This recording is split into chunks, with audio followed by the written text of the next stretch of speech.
Antoine Robitaille. Écoute! Oui, j'écoute. J'en suis pas revenu de ce qu'il a dit. On est là pour aider. Ben, je trouve que oui. On veut aider. Je suis là pour aider. Ouais. OK. Les nœuds. Écoute! Antoine Robitaille. La rencontre. Robitaille du Trisac. Antoine, bonjour. Hey, bonjour Benoît. Bonjour. Alors, M. Poilièvre qui offre de payer quoi à M. Carney? Les frais du face-à-face du débat de TVA. Ouais. Donc, on peut l'écouter. Comment il a offert ça? Peu importe la raison, M. Carney devrait venir faire un débat face à face et je suis même prêt à utiliser les fonds du Parti conservateur pour payer les frais. M. Carney est trop fragile. Il ne va jamais changer la direction que les libéraux ont établie pendant 3 mandats et 10 ans. Ouais, je disais à Mario ce matin, c'est dommage. Moi, je pense que TVA, nous autres, on aurait dû faire le débat, le face-à-face pareil, refaire un autre contrat. Le Parti libéral se présente pas. Carney pense qu'il va contrôler tout le monde. Paul Larocque aurait mené ça comme il faut. Puis il me semble qu'on aurait eu les résultats de la politique de la chaise vide de M. Carney du Parti libéral du Canada.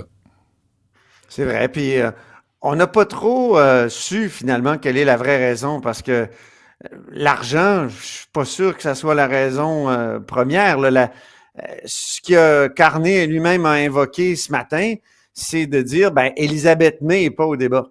Il y a pas le Parti vert. Or, c'était pas dans les règles. Là. Depuis, ils ont accepté les règles dans toutes les dernières élections, le Parti libéral du Canada, et c'était pas ça. On me rappelait ça tout à l'heure.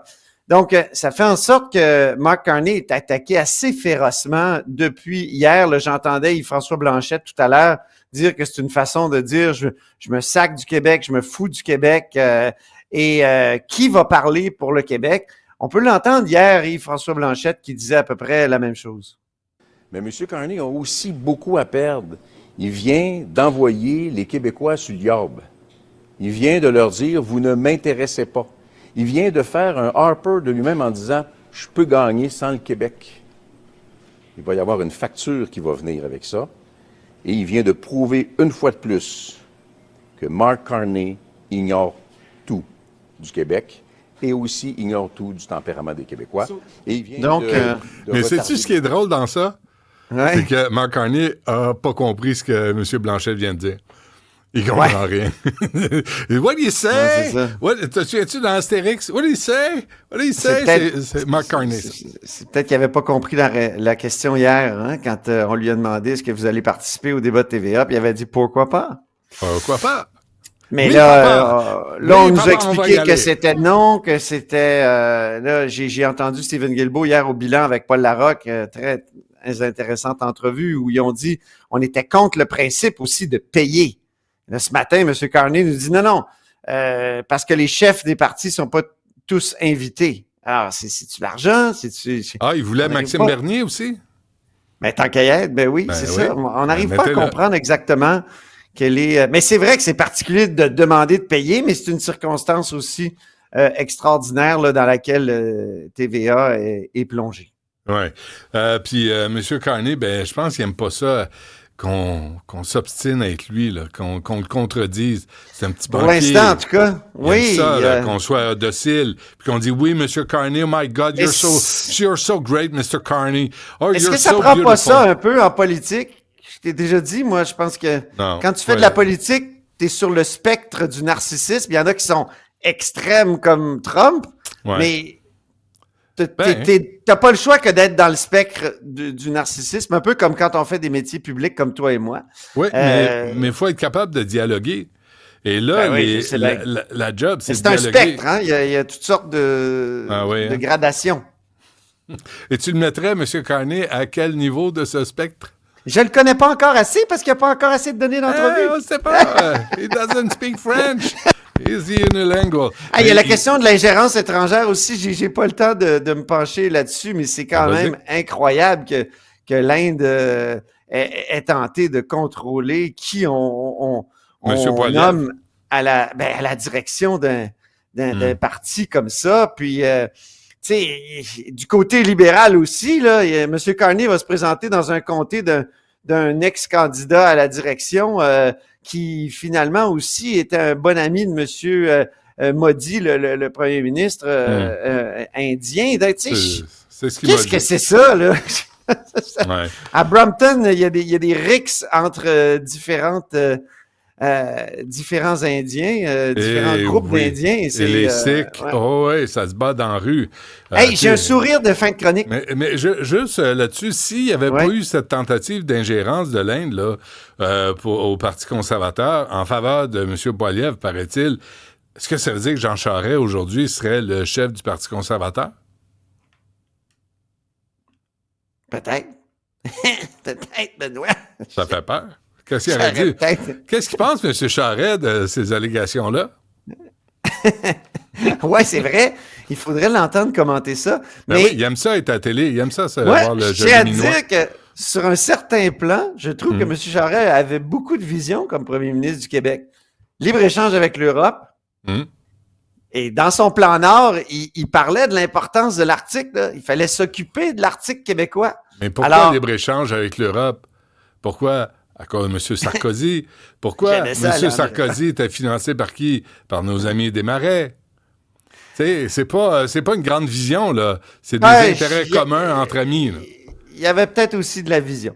Mais Ouais. sourire de fin de chronique. Pourquoi? t'as Où vu tu t'en les- vas? T'es-tu pressé? Je m'en vais au budget. À Après, quelle heure? au huis clos du budget. Tu t'en Il faudrait vas là, que là? j'arrive avant midi. Là. Ouais. Ah, ben, t'as le Mais temps. attends, non, je m'en vais pas tout de suite. Là. J'ai quand même Bon, deux ben. sujets. Ben oui, c'est ça, je te dis. Prends ton temps. Oui. Vas-y, on je t'écoute.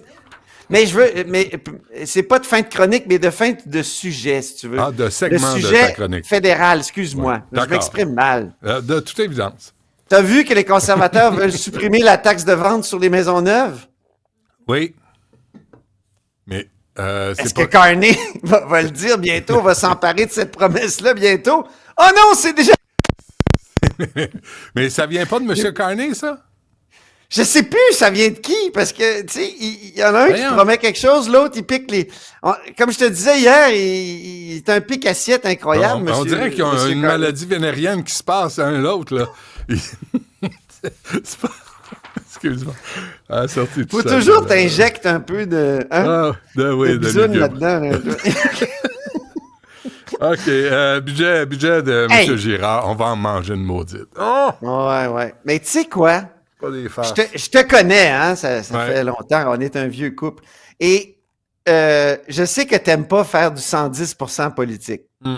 En gros, on sait pas mal que ça va être difficile, ce budget-là. Et je me suis dit, c'est le 7e budget Girard. Et je tiens à dire, là, M. Girard, c'est celui qui a été le plus éprouvé des ministres des Finances, moi, que j'ai vu passer là, depuis 20 ans ici à l'Assemblée nationale. On peut dire, bon, il a mal fait son travail, tout ça. Certains, tu sais, tout le monde est critique des ministres des Finances. Mais pensons à ça, là. Ouais. Il arrive il y a 7 ans, il y a le budget 2019-2020. Après ça, écoute, la COVID arrive. Après ça, la guerre en Ukraine arrive. Puis là, Trump et le protectionnisme, qui est même de l'isolationnisme américain. Tu peux pas c'est- demander mieux, hein?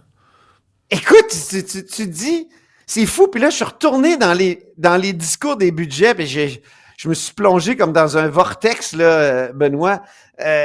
J'ai un extrait du 21 mars 2019. OK.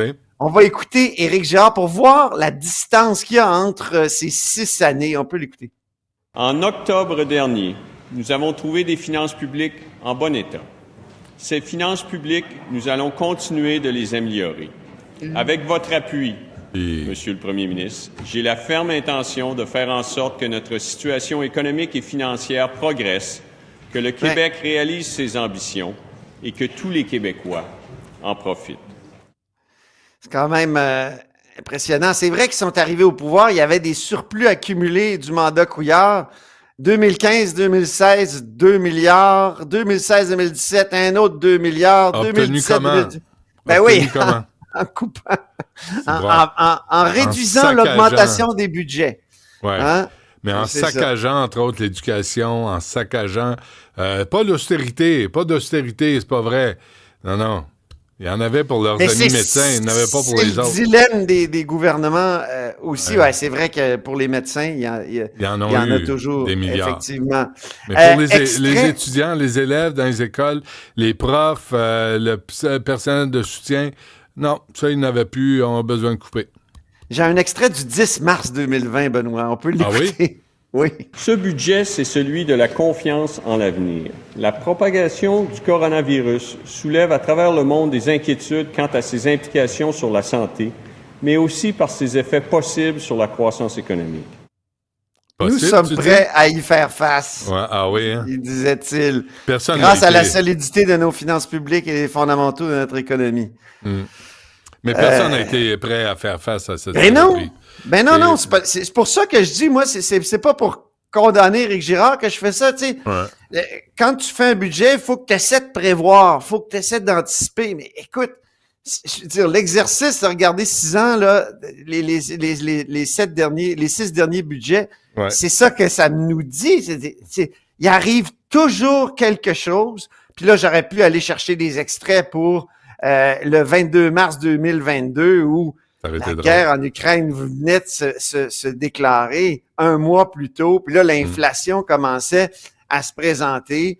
Et il le disait dans son discours du budget, il disait à cela s'ajoute le contexte géopolitique tendu marqué par l'invasion de l'Ukraine. Puis cette année, ben, on peut être sûr qu'on va parler des changements, moi je dirais de la transmutation des États-Unis.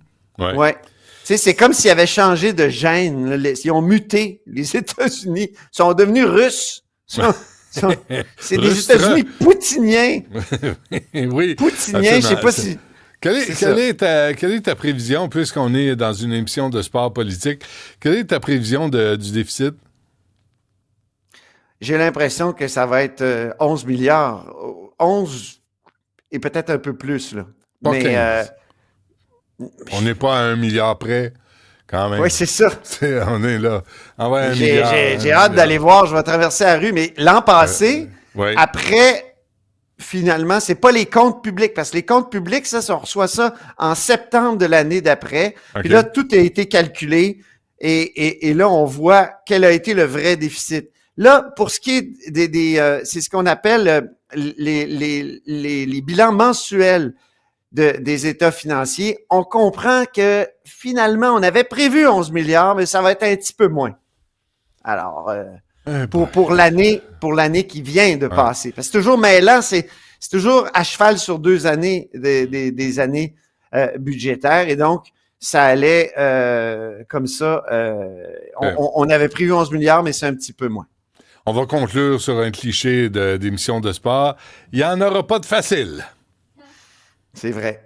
C'est vrai qu'il n'y en aura pas de facile. Merci, Antoine. Il y en a eu de facile dans le passé. Peut-être qu'un jour, on retournera aux vallées verdoyantes. Souhaitons-le. Merci, Antoine. À demain.